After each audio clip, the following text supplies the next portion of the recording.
회전되어 가지고 그 회전되어지지만 나중에는 부딪히거든. 창조의 조화 속에서는. 네. 왜냐하면 궁창을 만들어서 윗물과 아랫물로 나누었기 때문에 지금 이 우주의 형성은 궁창과 아랫물의 영역을 중심으로 해서 이루어지고 밑에 흑암의 영역에서부터 만들어져 나오는 것이니까. 요 세 개의 구조죠. 흑암과 그 다음에 아랫물과 그 다음에 궁창. 궁창. 요것이 지금 우주를 형성하거든. 그 우주를 형성할 때 회전을 축을 중심으로 해서 지구의 축을 중심으로 해서 이게 도는 거예요. 돌면서 땅이 나오고 돌면서 지금 우주가 형성되어져 나오는 거예요. 그러니까 그 돌매 현상이 어딘가에 가서는 정점에서 부딪힌다 그 말이야. 부딪혔을 때 그 방향이 말이지. 방향이 더 이상 갈 수 없기 때문에 되돌리는 거예요. 되돌리면서 블랙홀이 형성되어져 나오는 거예요. 부딪혀가지고. 다시 말하면 궁창 위에 윗물의 벽에 부딪혀서 요게 블랙홀이 형성되어져 나오는 거예요. 더 이상 갈 수가 없으니까. 그쵸. 그래서 이렇게 도는 거예요. 돌아가지고 블랙홀이 만들어지면서 이 우주에서 만들어지는 모든 찌꺼기들이 요 안으로 요 홀 안으로만 들어오면 싹 요리 소멸되어 없어져요. 이게 이 자체가 그냥 단순하게 만들어지는 것이 아니다 그 말이에요. 이 우주적 형성 자체가 하나님의 창조의 조화가 바로 이렇게 아주 조직적으로 아주 규모 있게 쫙 만들어져 있는 것이거든요. 그러니까 요 부분에 대한 이치를, 창조의 이치를 모르면 미래의 이치를 전혀 깨달을 수가 없는 거예요. 창조의 이치를 알아야 돼. 그렇죠. 창조의 이치를. 근데 우리는 그거 전혀 모르면서 그냥 천국과 지옥을 이야기하고 심판을 이야기하고 심판 때 어떻게 일어날 것이다 말하고 그러면서도 그게 정말 그것이 우리가 사실적인 틀로 이해할 수 있도록 설명이 불가능하고 설명이 안 돼요. 근데 요 자체 창조의 역사의 이치, 예정되어진 것을 가지고 첫째 빛을 만들고 그 다음에 물을 가지고 윗물과 아랫물로 나누고 하는 이 윗물과 아랫물 빛의 영역도 어디로부터 비롯되어 왔는 것인지에 대해서 근본을 또 이해해야 돼요. 요 자체가 설명이 안 되면 결코 우리는 정말 세상 사람들이 말하고 있는 여러 가지 그런 이성적 이치, 철학적 이치, 인문학적인 틀을 제대로 반증해낼 수가 없는 거예요. 그래서 이성론에 빠져가지고 신학은 그냥 그 무지한 사람들이나 허황된 사람들이나 이야기하는 것으로 허구적인 것으로 그렇게 전락되고 말아버리는 거예요. 지금 많은 부분이 그러고 있잖아요. 덮어놓고 믿기만 하다 보니까 그럼. 이런 상황이 된 거잖아요. 근데 구원의 문제는 예수 믿고 구원받는 것은 무조건 믿어야 돼. 근데 이 이치는 아니에요. 이것은 그렇죠. 그 모든 역사나 역사 속에서 나타나는 모든 것들에 대하여는 그것이 어떻게 어디로부터 비롯돼서 어떻게 만들어졌고 또 그것이 어떤 방향으로 흘러가 가지고 마지막 그것이 어떻게 이제 종결되어지는지에 대하여 창조된 것은 끝이 있는 거거든. 그러니까 하나님의 창조 역사는 우리 과학적인 것에서도 다 풀어져 나와야 돼. 예수 믿고 구원받는 것은 무조건 믿어야 돼. 그렇죠. 왜 그것은 믿어야만 되느냐면 예수께서 우리의 죄를 대속하기 위해서 모든 것을 다 이루셨기 때문에 이루신 것을 믿고 내가 영접함으로 그가 이루신 모든 것들이 내 안에서 역사되어지는 것이다 그 말이에요. 그러니까 그것은 이미 예수님께서 우리를 위해서 이루신 역사이기 때문에 믿음으로부터 출발을 해야 돼요. 무조건 믿어야 돼. 근데 하나님께서 천지를 창조하시고 섭리하시고 이끌어 가시는 모든 역사에 있어서는 그 경륜에 있어서만큼은 우리가 철저하게 세부적으로 합리적인 설명이 필요하다 그 말이죠. 참 이게 역사 속에 창조 역사 속에 감춰진 이 블랙홀의 비밀이 쫙 설명되어졌을 때 많은 사람들이 정말로 놀라고. 그럼. 그러니까 심판이 사실적인 거다. 그렇죠.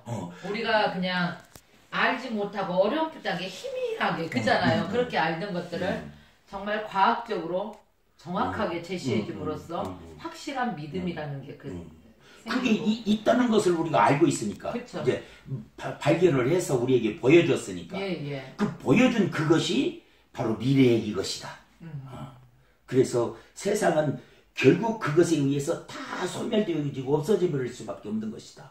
이게 사실적으로 증명이 되는 거예요. 왜냐하면 이 발견하고 그것이 이 뭐 태양도 그걸 삼킬 정도로 어마어마한 그런 그 홀이기 때문에 그야말로 그건 심판을 위한 심판을 위해서 하나님이 쓰시는 그런 그 마지막 하나님이 하시는 역사다 그 말이지. 그러니까 요 부분도 교회는 이런 그 전체적인 하나님의 경륜에 의해서 풀어내놓지 않으면 결국은 우리가 그 세상 과학이나 이성적 논리에 아무런 답을 못한 채 정답을 가지고 있으면서 진리를 가지고 있으면서도 진리가 진리되지 못하게 하는 것이다 그 말이야. 우리 그렇죠. 책임이지. 진리가 진리될 수 있게 이런 것들이 자꾸 오픈되어지고 수많은 사람들에게 확대되어져 가야 되는 건데 특별히 주의 종들은 알아야 되고. 그렇죠. 알아야 돼. 우리 목사님 같으신 분이 이제 이렇게 준비를 철저하게 하셨으니까 또 이제 그것들을 잘 펼치셔야죠. 그러니까 이제 펼치는 거야 이제 그분이 때가 되면 하시겠지 뭐. 그분이 때가 돼서 또 붙이시잖아요. 그러니까 붙이시잖아요. 네.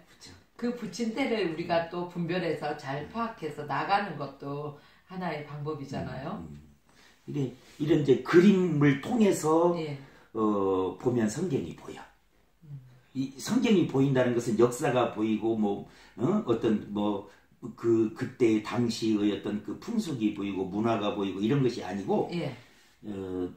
하나님 인간이 감히 그 한 창조주 하나님의 뜻을 깊이 있게 헤아릴 수 없는데 그가 하신 역사를 실상으로 이렇게 딱 드러내면서 살피면 그분이 이런 생각을 가지고 이렇게 일을 하셨고 이렇게 진행해 가시는 거구나. 그걸 알 수가 있다. 그래서 하나님의 신묘 막직하심을 우리가 알 수 있는 이해할 수가 있다. 그래서 이 경륜을 이해하는 것이야말로 성경을 풀어가기 전에 먼저 우리가 해야 될 매우 중요한 1차적인 관문이라는 생각을 갖는 거예요. 맞습니다. 이 그림이 바로 그거예요. 그러게요. 그림들이 전체를 볼 수 있어요. 이 사람들은 다 밖으로 나가는 이 좋은 날씨 속에서도 이런 또 하나님의 비밀들을 또 그림이 다 다르잖아. 그렇지. 그렇죠? 다 달라. 시작만 하면 달라져. 전에 봤던 거하고 완전 달라요. 이것도 예수님이 태어나셔가지고 네. 예수님의 일생을 쭉 기록한 거거든. 내용이거든.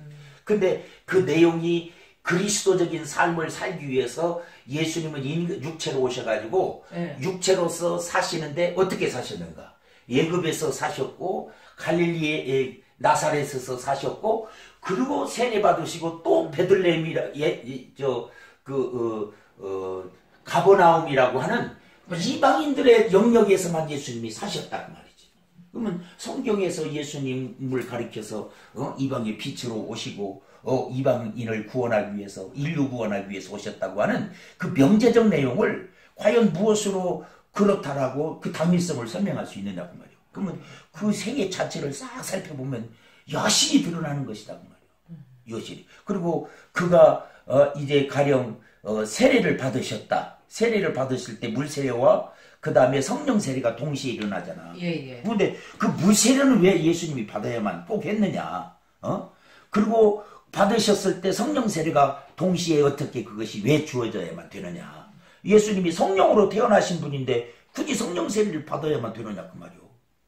반문한다면 뭐라고 이야기하겠어? 왜 성령 세례를 예수님이 성령으로 태어나신 분인데 성령 안에서 그가 인도받아 사셨고. 우리 보통 사람들은 성령 세례를 알지 못하잖아요. 그렇기 때문에 예수님, 그러니까 성령 세례를 받을 필요도 없었던 예수님이 물 세례를 받으신 이유는 우리 인성을 지니셨기 때문에 우리와 똑같은 세례를 받는 것이잖아요. 그렇지, 그렇죠? 그렇지. 그러면은 성령 세례는 너희들이 받아야 할 것들을 이렇게 받아야 되는 것들을 그런데 그 원인이 있을 거다. 받아야 되는 원인이. 물 세례도 받아야 되는 원인이 있다 그 말이야. 원인이. 그런데 그걸 우리들이 모르고 성령 세례를 이야기하고 성령의 역사를 말하고 있다 그 말이야. 그러니까 이런 부분들이 우리가 중요하게 다뤄져야 될 부분들이고. 왜 예수님이 성령 세례를 받으시고 이는 내 사랑하는 아들이요 내 기뻐하는 자다 그렇게 선언했으면 그러면 그렇게 시작하면 내 아들로서 이제 사역이 이루어지면 된다고. 근데 왜 성령에 이끌려서 광야에서 왜 40일 동안 금식하며 시험을 받아야 돼?